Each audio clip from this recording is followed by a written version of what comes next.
saya tuh selalu bicara soal penelusuran digital ya. Jadi penelusuran digital itu adalah antara hubungan orang ke orang lewat media digital. Itu yang kita melakukan pengujian ya, termasuk nanti juga memvalidasi konten. Oke, kalau soal hubungan koneksi orang adalah orang sama orang, tetapi yang lewat media digital ya. Kalau ketemu langsung nggak ada digitalnya ya bukan itu yang jadi isu. Nah, kalau kita bicara soal konten adalah suatu bukti konten yang dibawa atau yang disebarkan yang viral di sosial media. Kemudian kita mau memastikan ya konten di sini kebenarannya.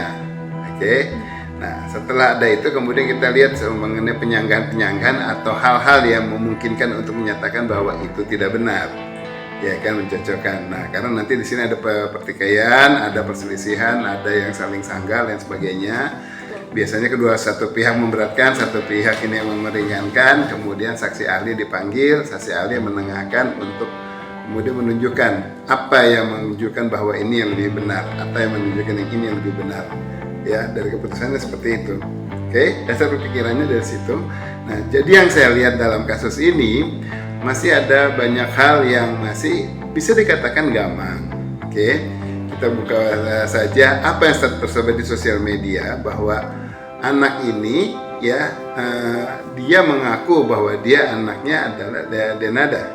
Oke, pengakuan bukan terbukti. Ya, baru ada pengakuan bahwa dia anaknya Denada dan dia bilang dibawa kemana Banyuwangi atau apa, ya dihidupkan oleh orang yang selain Denada.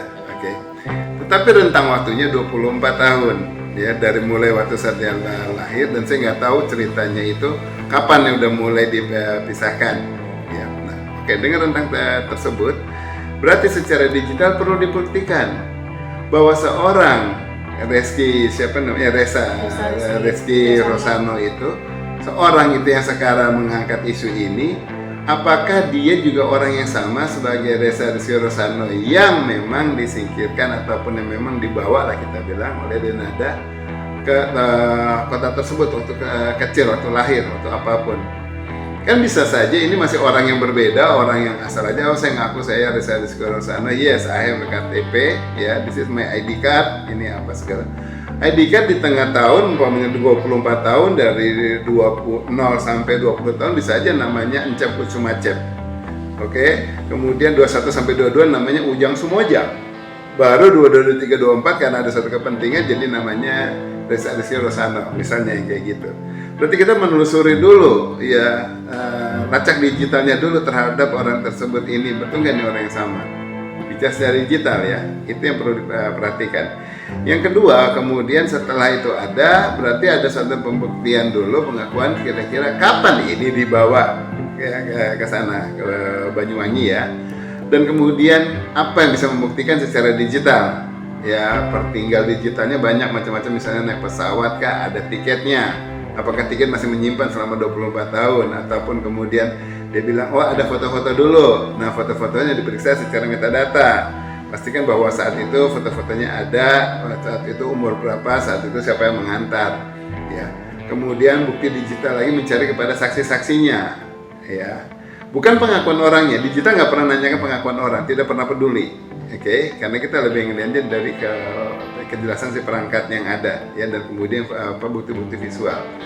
Setelah itu semuanya udah ada, oke, berarti benar ini yang dibawa. Tinggal sekarang diperiksa apakah ini orang yang sama sampai orangnya tersebut yang datang kembali kepada Denada. Oke, kita terhadap pemeriksaan digitalnya kepada si pelaku sebagai orang yang pelapornya ya. Nah, sekarang sebagai terlapornya Denada. Nah, di sini Denada terlapornya kita bicara rentang tahun ya. Mengingat dalam rentang kehidupan Denada di situ katanya kan banyak berhubungan dengan berbagai artis ya, ada yang AW, ada yang AS, AP, ya ada AS ke AM, AP dan sebagainya gitu kan. Ya, nah, sekian banyak artis-artisnya ya kan. Nah, atau public figure lah. Nah, sekarang saat ini sampai jadi lahir, berarti kan rentang tersebut yang bisa dicirikan, yaitu ada suatu tanggal lahir ya, tanggal lahir tersebut tinggal dimundurkan sampai ke 7 bulan atau 9 bulan. Kok saya ngomong 7 bulan, bisa jadi prematur, ya kan, atau bisa jadi lebih cepat lagi. Jadi rentangnya nggak harus selalu dihitung 9 bulan terakhir. Kita bicara bukti digital, ya, mengujinya sampai ke sana. Nah, sudah dapat rentang tersebut, sudah dari rentang tersebut, ya, kemudian dia dicari, ya, siapa yang pada saat itu baru dilihat, ya, baru diuji siapa yang sedang pacaran sama yang bersangkutan. Oke. Nah, anggaplah ini adalah orang ke-1, 2, 3, 4, 5. Ya, anggap kita mengilustrasikan ternyata buktinya adalah kalau dihitungnya bicara normal di 9 bulan berarti adalah misalnya si orang yang ketiga. Oke. Nah, kita bisa menyapi tuh secara digital buang yang 4 dan 5. Oke, karena dia udah lewat, itu belum kenal, belum dekat, belum apa. Tapi 1 dan 2 tidak bisa dipungkiri. Kan pembuktian digital, 1, 2 tidak bisa dipungkiri. Kenapa? Kemungkinan ini masih ada. Ya kalau orang pacaran kan nggak cuma pacaran, cuma kenalan kemudian duduk jauh-jauhan kan. Ya pacaran ada ya kedekatan lah, ada suatu intim lah. Ya mungkin sampai yang satu sekedar sampai hubungan dekat, intim biasa, ataupun sampai pernah berhubungan. Kalau ini bicara ada suatu andang berarti kan pernah berhubungan sampai yang ketiga, berarti yang pernah berhubungan juga sama yang kedua dan ke-1. Ya, dan di sini mungkin setelah itu apakah masih ada hubungan baik sampai di pada saat yang bersangkutan itu sedang pacaran sama yang ketiga. Nah, kalau berhubungan baik mah mungkin saja saat ini ketemuan lagi, namanya lagi pacaran, belum ada ikatan perkawinan, bebas-bebas aja. Ya, yang hanya yang melanggar adalah perselingkuhan antara kedua belah pihak, tetapi secara kalau kita bicara hukum, ya itu masih lepas kan, bukan adanya perkawinan, nggak ada perselingkuhan perkawinan, ini hanya hubungan aja. Ya, jadi berpacaran sama lebih dari 1. Nah, itu tinggal dilihat waktunya di situ, apakah ada kedekatan. Ya, oke. Nggak selalu jadi orang yang diruntut yang dalam urutan yang ketiga ini berarti itu dia dianggap sebagai ayahnya lah kalau kasus ini. Ini nggak ada jadi isu. Gitu, ini kenapa nggak ada jadi isu ya? Karena tadi saya bilang penulisan digital, kita harus lihatnya lebih ke sini, harus luas. Digital nggak boleh tendensius, nggak boleh kemudian ikuti hukum, nggak boleh ada rasa iba, nggak boleh ada keterlibatan, nggak boleh ada emosi. Bukti semuanya yang dilihat. Mau diminta ada pertanggungjawaban ayahnya, lah pada saat itu kan ya hubungan juga belum ada keterikatan hukum, belum ada jadi sesuatu yang bisa dianggap bahwa sang ayah yang bertanggung jawab gitu, ya seseorang yang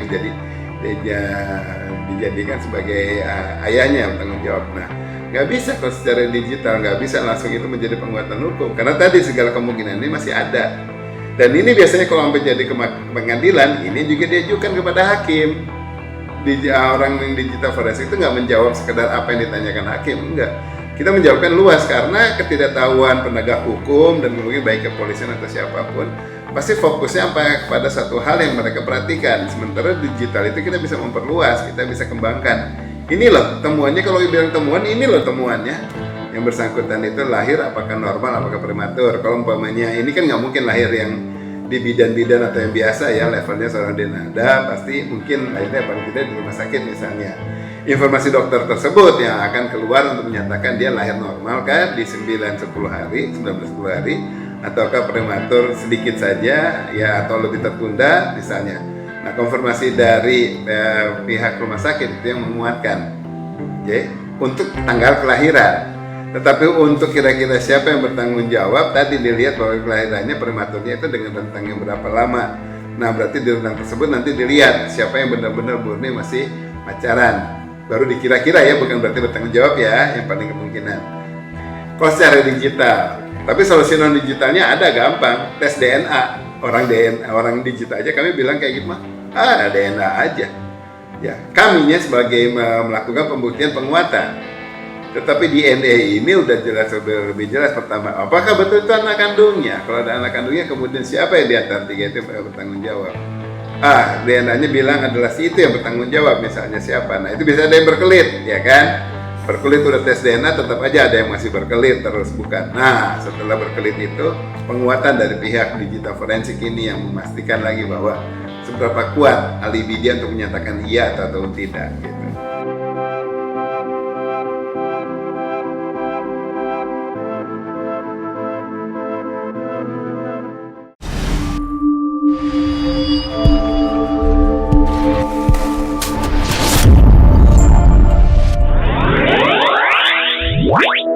Wow.